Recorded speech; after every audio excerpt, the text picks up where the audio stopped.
Good morning, 11th standard. Today we come up with another one video of chapter 1 that is some basic concept of chemistry. In my previous video of chapter 1, we have studied that what are the scope and importance of chemistry. And today we are going to discuss about the nature of matter. This is the another one topic in this chapter. This topic is little bit easy because you have already studied it in 9th standard that what is matter. So first of all, हम matter के nature को define करने से पहले हमें matter का ये पता करना है that what is matter. So matter is nothing but it we can say matter is anything thing which occupies space and has mass. है ना बेटा? So anything which occupies space and has mass is known as matter.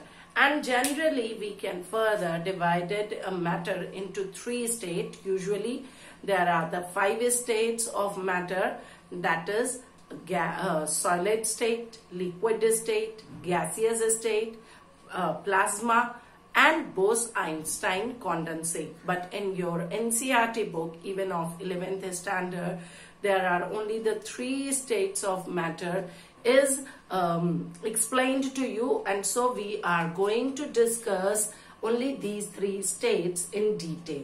ठीक है? So अगर हम nature of matter की बात करते हैं तो we can further divide anything which occupy space और mass, जैसे कि आपका chalk, pen, your whiteboard, a fan, light, bicycle, car, we can say liquids, we can say water, oil, milk, we can say oxygen, nitrogen, your suspended particulate matters, water vapors, means anything जो भी जगह लेती है, जिसका भी अपना मास है, उसे हम मैटर कहते हैं. और ऐसे मैटर को हम यूजुअली 3 कैटेगरी में डिवाइड करते हैं. वो क्या क्या है?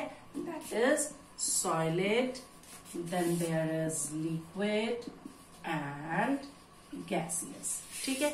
तो ये 3 स्टेट्स हैं, solid, liquid and gaseous state, which we are going to discuss in detail. Apart from that, मैंने आपको जैसा बताया कि आज की डेट में in present there are 5 states of matter. Apart from these 2 there are 2 more states of matter, that is plasma and Bose Einstein condensate. बेटा बोस-आइंस्टाइन condensate आपको अजीब सा नाम लग रहा होगा, but definitely this name belongs to the scientist who discovered this state of matter. Fine. तो बोस और आइंस्टाइन ने दोनों ने मिलकर के इस एक स्टेट को मतलब वो किया था, तो उनके नाम पर ही ये स्टेट आपकी जाती है. तो ये 3 बाकी हमारी आप लोगों ने 9th में भी पढ़ी हुई है डिटेल में. तो इन 3 के बारे में ही अब हम इनकी कैरेक्टरिस्टिक के बारे में हम जानेंगे आगे.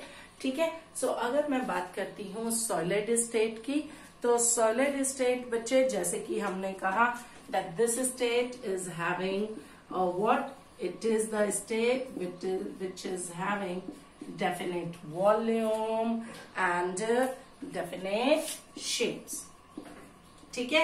So the definite volume and definite shapes, the definite volume and definite shape. ठीक है?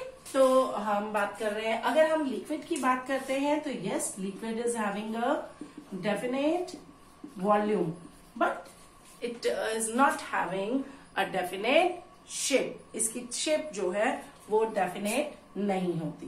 So it is having a definite volume. Whereas if we are talking about the gases, so neither definite volume nor definite shape.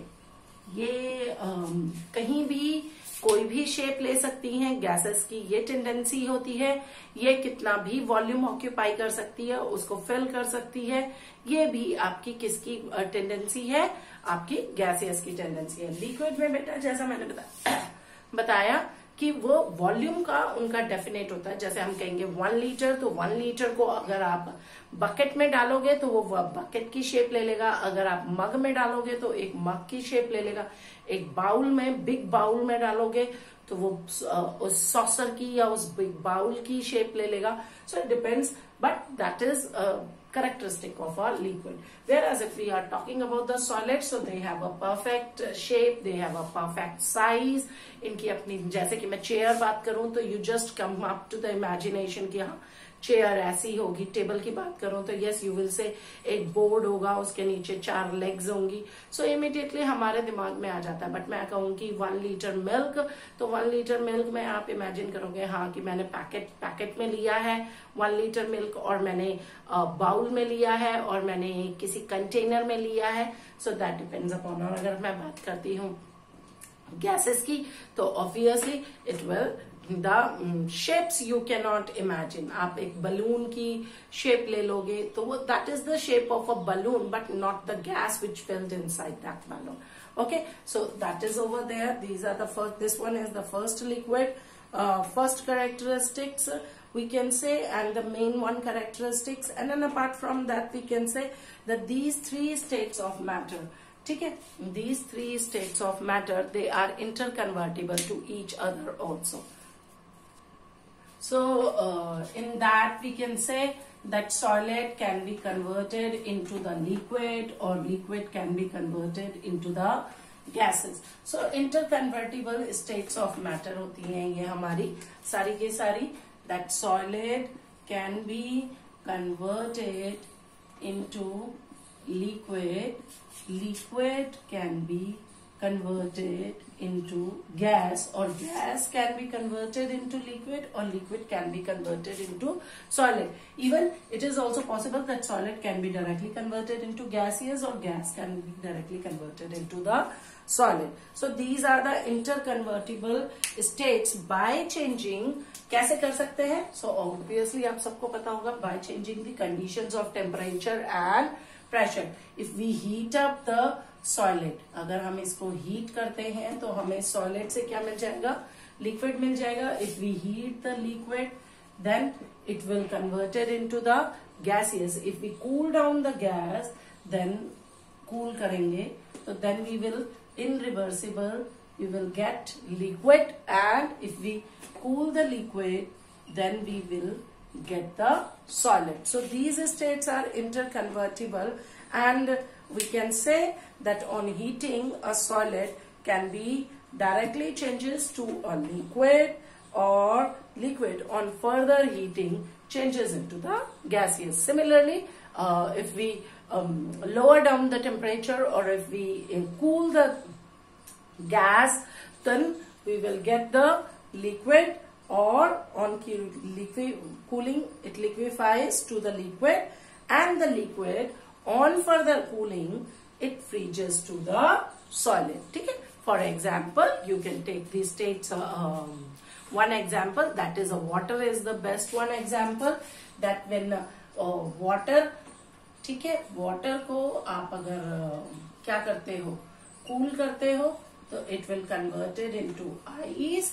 और अगर आप इसको, मैं इसको reversible उसमें लिख देती हूँ एरोज में, क्योंकि ये सारी स्टेट्स में इंटरकन्वर्टिबल हो जाएगा आपका। तो yes, this you can say on cooling water we can convert it into ice, or on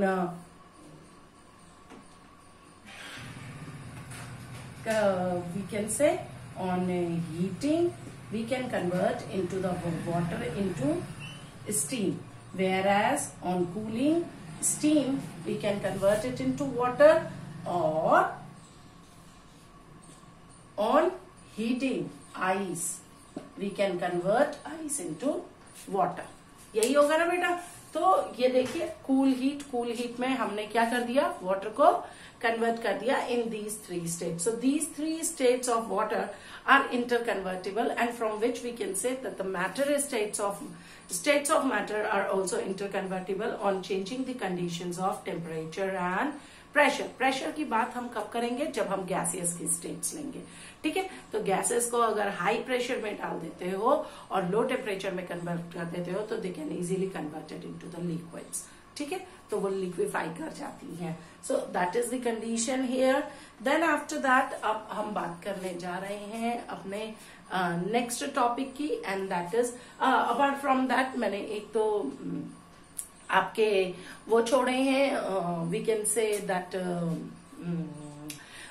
characteristics. तो मैंने आपको करेक्टरिस्टिक्स बता दिए, definite volume, definite shape solid की, लिक्विड्स के अंदर no definite shape but definite volume, और गैसियस के अंदर क्या होता है बेटा, there it is neither definite shape nor definite volume. Apart from this, gases are compressible in nature, liquids are negligible compressible, and solids are not compressible at all. Then there is another one, हम कह सकते हैं that solids have a fixed shape and size, liquids have a that is having a fixed volume, or gases neither having a fixed shape or nor having a size, ठीक है। So these are the other characteristics also of solid, liquid and gases. And now after that we are moving up to the classification of matter. Now this can be matter can be categorized on the basis of chemical constituents also. अभी जो मैंने classification किया था solid, liquid, gases में, वो उनकी shape और size पे था, वो उनकी कैरेक्टरिस्टिक्स पे था। अब हम बात करेंगे कि मैटर की क्लासिफिकेशन हम अगर केमिकल कॉन्स्टिट्यूएंट्स उसके जिस चीज से वो बना है उसके बेसिस पे करते हैं, उनके कॉन्स्टिट्यूएंट्स के बेसिस पे करते हैं, then how we can categorize them. So that is also on the basis of 2. One is the physical, we can say, another one is the chemical. अगर physical constituent की बात करें तो physical constituent की उसके force of attraction कैसा है, तो when the force of attraction in between the constituent of matter is very very strong, then it belongs to the solid category. When the force of attraction in between the या हम कहते हैं कि the intermolecular force of attraction in between the constituent particle of matter is medium, is neither very strong nor very loose, then that belongs to the liquid category. Whereas the intermolecular force of attraction is very less, very weak, बिल्कुल ही particles अपने आप कहीं कहीं भी जाकर के घूम सकते हैं, then such type of a category belongs to the gaseous category, ठीक है। तो वो कौन सी कैटेगरी होगी, हमारी गैसियस कैटेगरी होगी। लेकिन अपार्ट फ्रॉम दिस अब मैं बात कर रही हूँ कि उसके कॉन्स्टिट्यूएंट जो हैं वो बने कैसे में। अभी तक बेटा हमने बात करी कि वो जो है वो इंटरमोलिक्यूलर फोर्स ऑफ अट्रैक्शन कैसा दिखाते हैं। अगर वो बहुत strong intermolecular force of attraction दिखा रहे हैं, वो बहुत क्लोजर है एक दूसरे के, कौन, constituent particles, then that belongs to the solid. अगर वो मीडियम उसमें है, ना ज्यादा स्ट्रॉन्ग है ना ज्यादा वीक है, ना ज्यादा बहुत ज्यादा टाइटली बाउंडेड है, ना ज्यादा बहुत ही दूर दूर है, वीकली बाउंडेड है एक दूसरे से, then that belongs to the liquid category. And if that is very weakly, there is very less force of attraction in between the constituent particle, then that belongs to the gaseous category. ठीक है। अब आ जाते हैं कि अगर हम chemical constituent की बात करते हैं तो in that way matter can be categorised further into 2 category. One is pure substance, another one is mixtures. ठीक है, तो इन दो में हम अब इसको कैटेगराइज करेंगे और इन दो के बारे में अब हम डिटेल में पढ़ेंगे कि प्योर सब्सटेंस क्या होते हैं और मिक्सचर क्या होते हैं. मैटर किन दो कैटेगरी में हम क्लासिफाई कर सकते हैं, एक इंटरमोलिकुलर फोर्स ऑफ अट्रैक्शन के बेसिस पे और दूसरा उसके केमिकल कॉन्स्टिट्यूएंट पे कि what type of chemical constituent या कैसे वो बॉन्डेड है एक दूसरे से. So that can be categorised into two type, one is pure substance and another one is mixture. ठीक है बच्चे.